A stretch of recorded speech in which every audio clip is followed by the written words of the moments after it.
Let's talk about traveling with muscular dystrophy or any disability, really. I just got back from a trip overseas in Southeast Asia for the last 3 weeks. Went to Singapore, Vietnam, and Thailand. And in this video, I'm going to talk about some things that I learned and some things that I would do differently next time. There's a lot to show you and a lot to get through, so let's get into it.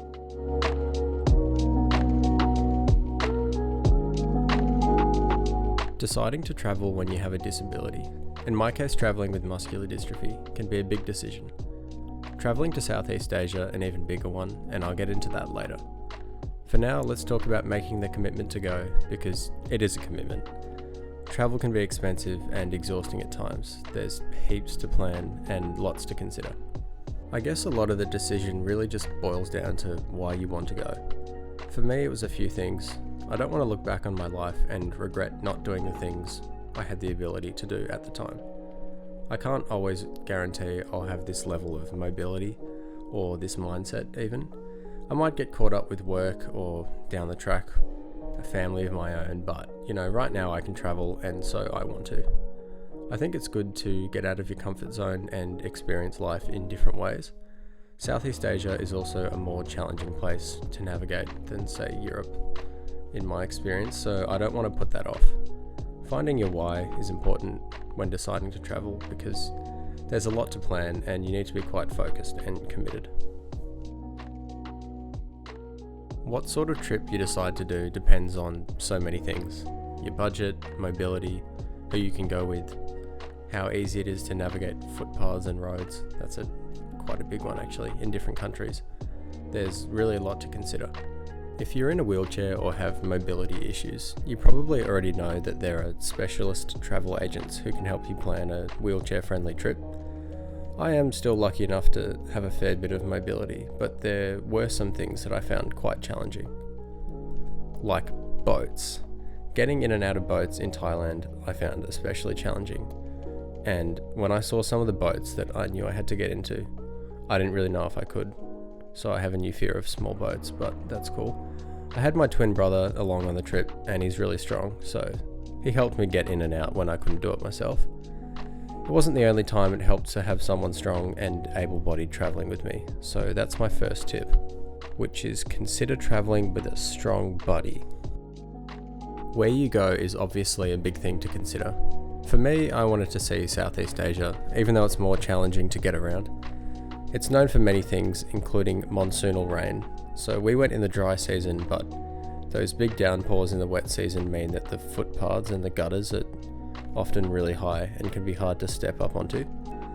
There's also the odd random pole in the middle of the footpath, and I don't know if monsoonal rain is the reason, but some of the hotels have a lot of steps going up to the entrance to the hotel, and especially the first step is usually larger than the other ones.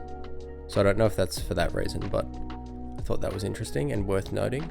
So when you're booking or planning your trip, don't just check if the hotel has a lift. You should check if there are stairs actually getting you up to the hotel itself, because it's no help if there's a lift if you can't get into the hotel in the first place.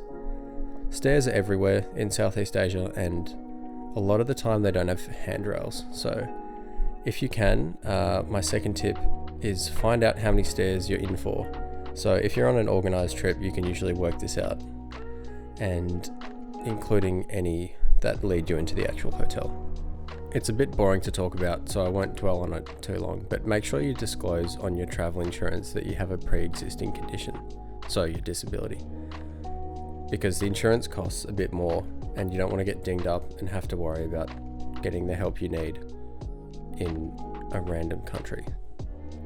So disclose your disability when getting travel insurance is tip number 3. Quick shameless plug. If you are liking the videos, it would be cool if you subscribed. I would appreciate it. Or liking or commenting, or all 3 would be cool. I have a new goal of hitting 1,000 subs before Christmas, so if you'd like to get me a Christmas present, you could share this video. That's pretty much it. I appreciate all the support and everything, so back to the video. So you've worked out where you want to go and now you're in packing mode. There are a few things I took and found super helpful, and some things I wish I'd taken on the trip I've just been on. First off is Crocs, and I'm a bit of a Croc fanboy now, but for travelling in a hot climate, they were the best thing ever. They're really light, they're breathable, they're easy to get on and off, and they were more comfortable and practical than runners. And you don't have to keep washing socks, which is cool, like you can just wear them. So that saves you on laundry money. Highly recommend. You can get, fancy ones. These are the Jurassic World ones, but you can just get black if you're more subtle. But yeah, definitely recommend. Also a travel pillow. Not necessarily one of those ones that look like a donut and you stick around your neck, but maybe just a smaller travel pillow that you can squash up and put in your backpack for the plane or in your suitcase. We were in a different hotel every couple of days and every pillow was different, so if you have a sensitive neck and you want that consistent pillow experience, could be worth bringing one. Also something for pain. If you're like me and you get random odd pains when you're traveling, because you're usually crammed into odd positions like an overnight train or on a plane for many hours, you might want to take a heat pack or a massage gun or something like that, as well as some painkillers in your luggage.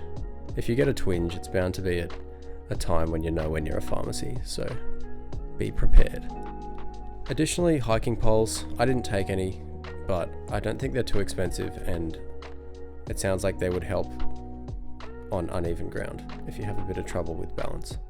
We spent a couple of days in Singapore, a couple of days in Bangkok, where we used to live, and 2 weeks in Vietnam. Vietnam in particular was pretty hectic, but there are a lot of cool things to do there.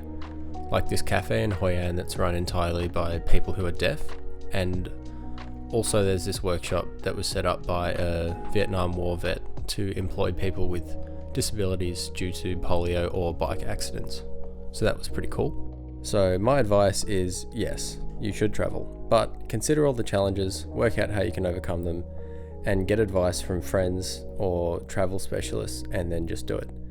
The world's out there waiting to be seen, and I don't think we should feel that travel is completely off the table if we have a disability. It's definitely still possible, and while it is, I really want to grab that opportunity, and you should too. Was it worth it? Hell yeah.